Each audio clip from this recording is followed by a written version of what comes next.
Dewanna Bonner. Dewanna Bonner says, yeah, it was a foul. And Clark is saying, no foul, no foul. Yes, it was a foul. Game that was a disaster. There was one positive thing. There was absolutely one positive thing. Caitlin Clark and Dewanna Bonner getting into it. Caitlin Clark and Dewanna Bonner getting into it is at least one positive thing. I've got to say, the end of that Fever Mercury matchup gave us one of those did that really just happen moments. Dewanna Bonner, a seasoned vet with years of WNBA stripes, decided to step directly into the storm that is Caitlin Clark. And yeah, let's just say it didn't exactly go how she planned. Cameras rolling, fans screaming, Clark standing her ground with that icy little hand wave. That tiny gesture lit up the internet in seconds. The thing is, Bonner wasn't just challenging a player. She was challenging the face of the league. Now the question lingers. Who really came out looking worse here? The veteran or the rising star? This wasn't just any random game on the schedule. The Fever entered at 21-20, fighting for their playoff lives. The Mercury, sitting at 26-14, were hot, riding a 5-game winning streak and climbing the ladder. Indiana needed a statement. Phoenix wanted to prove they still belonged with the contenders. Add that mix, and you get fireworks. Here at the end of the game, Lexi Hall put Dewanna Bonner in jail. And also look at the bench reaction after she fell down. I think that Caitlin Clark, still dealing with a nagging groin injury, wasn't playing, but her presence on the bench was impossible to ignore. Every camera found her, every cheer from Fever fans seemed louder when she stood up. For Indiana, she's the heartbeat, even when she's not dribbling a ball. On the other side was Dewanna Bonner. Earlier this year, she had signed with the Fever, only to ask out after just 9 games, claiming it wasn't the right fit. She went back to Phoenix, however, leaving behind teammates and a locker room that didn't exactly appreciate the sudden exit. Sophie Cunningham even went public with her criticism, calling Bonner's departure a distraction. Caitlin Clark and Dewanna Bonner just kind of going back and forth. Caitlin shooing her off like, hey, shoo. Just telling her, go on about her way, man. Now, I can't lie. Looking at this game, fam, the refs were calling some egregious fouls for the Mercury. I can't lie.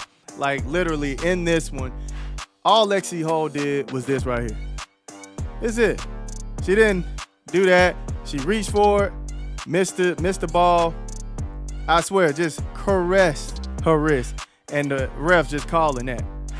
Now, literally, I just saw a few plays before that. I don't know if it was a few plays before that. So when Bonner confronted Clark in this game, it didn't feel random. It felt personal. Old ties, old tensions, and a brand new spotlight. then you see Caitlin Clark to the right behind the coach coming out and jawing at Dewanna Bonner. Dewanna Bonner says, yeah, it was a foul. And Clark is saying, no foul. Yes, it was a foul. Do you think Bonner had it coming? Was it a clash waiting to happen? Hit like if you think it was. Dewanna Bonner gets, in fairness, she probably did get fouled. She probably did get fouled by Lexi Hall. It looked like it was a flop at the time. I think everyone kind of thought it was a flop, but she did get fouled. Like, I think even the commentators, these were the ultimate homer commentators, didn't see a foul until, in fairness, slow motion, Lexi Hall did kind of get her arm. But Caitlin Clark's obviously saying something to the referee, and Dewanna Bonner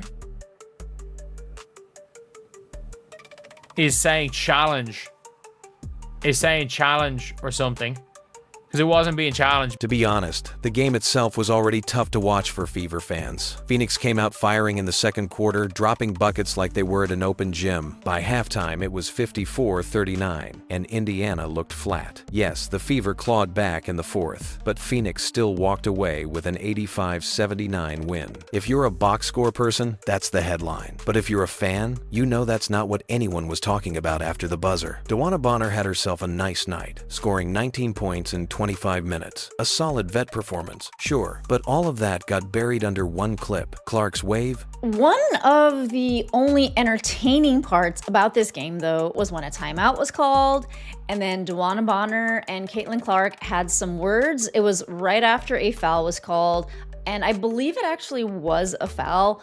Either way, Caitlin Clark went out there defending her teammates, shooing off Dewanna Bonner when Dewanna Bonner was finger twirling. Then you see Caitlin Clark to the right behind the coach coming out and jawing at Dewanna Bonner. Dewanna Bonner says, yeah, it was a foul. And Clark is saying, no foul, no foul. Yes, it was a foul. It happened during a timeout after Lexi Hall picked up a foul. Bonner said her piece. Clark clapped back, and then came the dismissive hand. Clark didn't yell. She didn't even stand up. She just sat there in street clothes, looked Bonner dead in the eye, and basically told her, "You're not worth my time." And wow, did that sting. Fans lost it. Social media lit up in seconds. People weren't debating Clark's shooting form or Bonner's footwork. They were replaying a single sarcastic wave over and over again. Some called it savage, others hilarious. My personal take, it was both. Clark found a way to win the night without scoring a single point. That's rare air. Comment "shoe fly" if you think that gesture crossed the line. Basically, I'm guessing Dewanna Bonner is saying basically if it's not a foul, challenge the call. And eventually, Caitlin Clark midway brushes off Dewanna Bonner. And Dewanna Bonner stops. Dewanna Bonner stops while walking to her bench, and the two of them are going at it. The two of them are going at it. Continuing to talk, and coaches are having to restrain Caitlin Clark. Like, hell no. Let her at it. Let her at it. Absolutely. Now here's the thing. This wasn't some random flare-up. There's history here, and it adds layers to why the clip blew up. Remember last postseason when Bonner shoved Clark during a heated stretch? Rebound against Indiana, something Connecticut did very well in the first quarter of game one. It's Clark, 3 to shoot. Gonna have to hoist from the logo. Air ball. And Clark wanted a foul. Felt like Bonner ran into her. The shot clock violation. And Bonner and Clark get into it. Oh yeah. I mean, she absolutely impacts the bottom of Caitlin Clark, and is in her landing spot. No foul was called as Lexi Hall and Bonner now get into it after Bonner and Clark have. Based on that replay, that looks like that definitely should have been a foul and 3 free throws for Clark. Let's go back to that little interaction between Caitlin Clark and Dewanna Bonner and jawing at each other a little bit. You two kids, don't touch me. No, you don't touch me. That wasn't just physical play, that was a statement. It told fans, this rookie isn't going to waltz through us. And since then, there's always been this undercurrent of tension whenever these two share the court. Then throw in Bonner's short stint with Indiana earlier in the season. She played just 9 games in a Fever uniform before asking out. The team was trying to build chemistry, and her sudden departure left people scratching their heads. Sophie Cunningham even took it public, saying the exit created distractions in the locker room.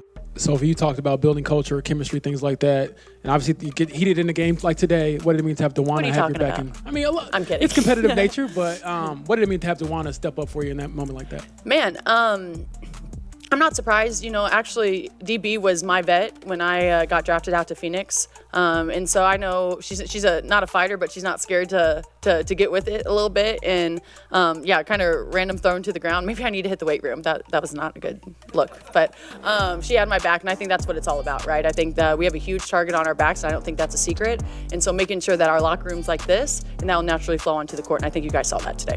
That's not exactly the kind of breakup that ends with, "let's stay friends." So when Bonner puffed her chest out at Clark this time, it didn't feel like normal trash talk. It felt like unfinished business bubbling up at the worst possible moment. But here's where the irony hits. Bonner wanted to show toughness, and instead, Clark flipped it into a viral win. That hand wave didn't just dismiss Bonner, it dismissed the whole idea that vets can intimidate her, and that's what made it powerful. One fan summed it up perfectly. Bonner lost the game. She wasn't even playing. Ouch. This definitely has to be Bonner's instant regret in real time. Hit subscribe if you agree.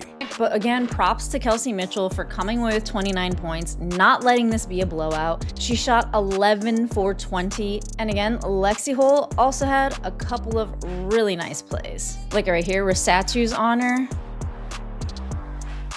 She goes around, a little spin, pivot, a little fadeaway jumper.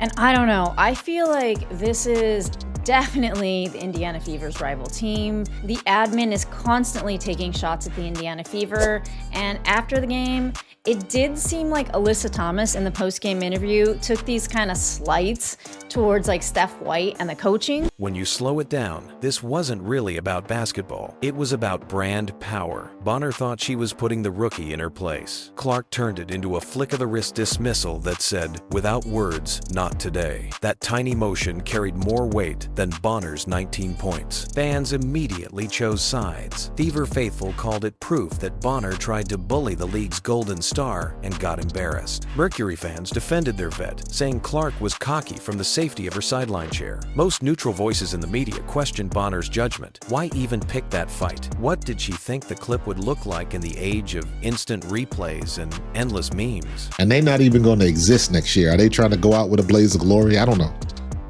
But when is enough with these damn referees, man? I understand. And again, me being a former pro athlete, I've had and I've seen my share of bad calls. Comes with the territory. There's nothing you can do about it. Fair, unfair, whatever the situation is, it's part of the game. If you play professional sports, there are going to be calls that don't go your way and that you don't agree with. We can get over that.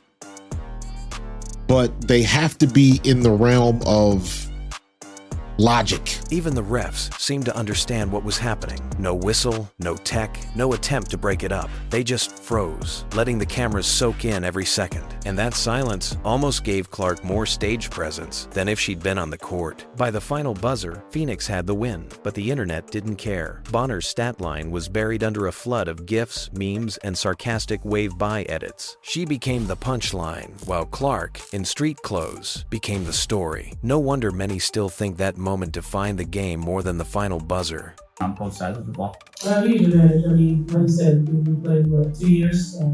Everything's pretty much the same stuff. Defense, offense, we are everything very happy.